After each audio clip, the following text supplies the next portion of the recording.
Assalamualaikum warahmatullahi wabarakatuh.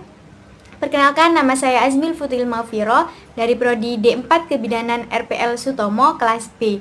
Di sini saya akan menjelaskan tentang organ reproduksi pada pria dan juga wanita. Selamat menyaksikan. Nah, kita masuk pada organ reproduksi pada pria. Organ reproduksi pada pria dibagi menjadi dua, ada yang eksternal dan juga internal. Nah, di eksternal ini ada skrotum, penis, dan juga gland penis. Untuk di internal terdapat testis, epididymis, saluran keluar testis, dan juga kelenjar aksesoris. Masuk pada pembahasan skrotum. Nah, skrotum itu kantung yang berisi testis dan juga terdiri dari lapisan luar kulit yang tebal dengan sejumlah kelenjar lemak dan juga kelenjar keringat. Berfungsi sebagai penyangga testis dan juga regulasi temperatur 34 derajat spermatogenesis. Selanjutnya penis sebagai saluran pembuangan urin, berfungsi di dalam seksual dan juga ejakulasi.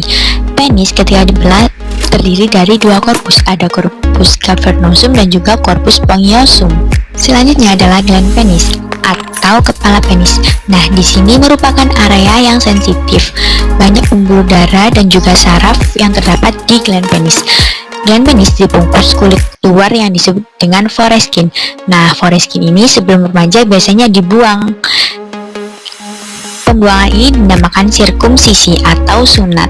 Gunanya untuk mencegah pengumpulan kotoran di daerah kepala penis. Selanjutnya, organ bagian internal. Yang pertama ada testis. Testis ini berfungsi untuk memproduksi sperma dan juga memproduksi hormon testosteron. Nah, testis ini berada dalam skrotum, terdiri dari dua buah berbentuk bulat. Selanjutnya adalah epididymis. Nah, epididymis ini berjumlah dua buah sama seperti testis. Nah, fungsinya untuk apa? Sebagai tempat pematangan sperma dan juga tempat penyimpanan sementara sebelum sperma dikeluarkan.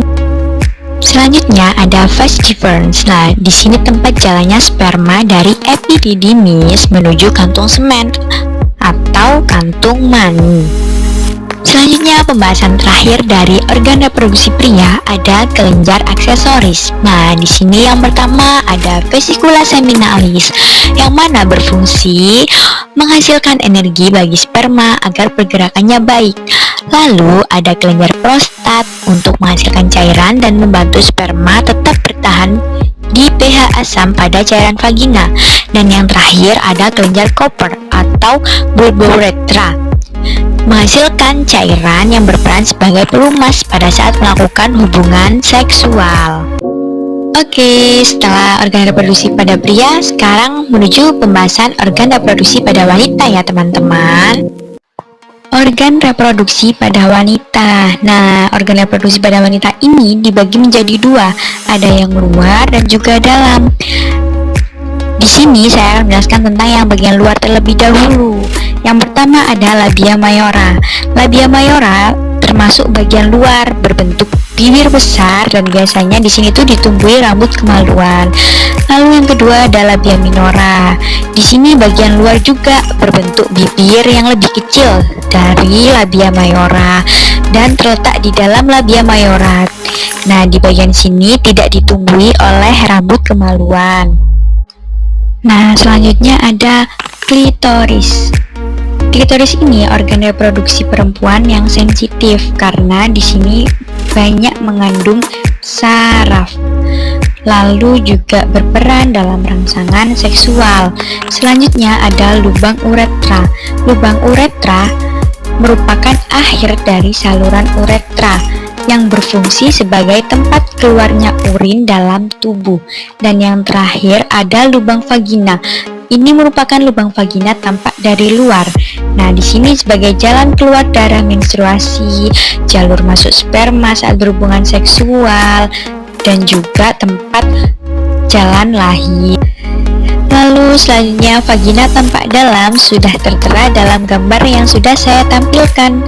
Pembahasannya sebagai berikut. Nah, organ reproduksi wanita bagian dalam ada serviks, uterus, tuba fallopi, dan juga ada ovarium.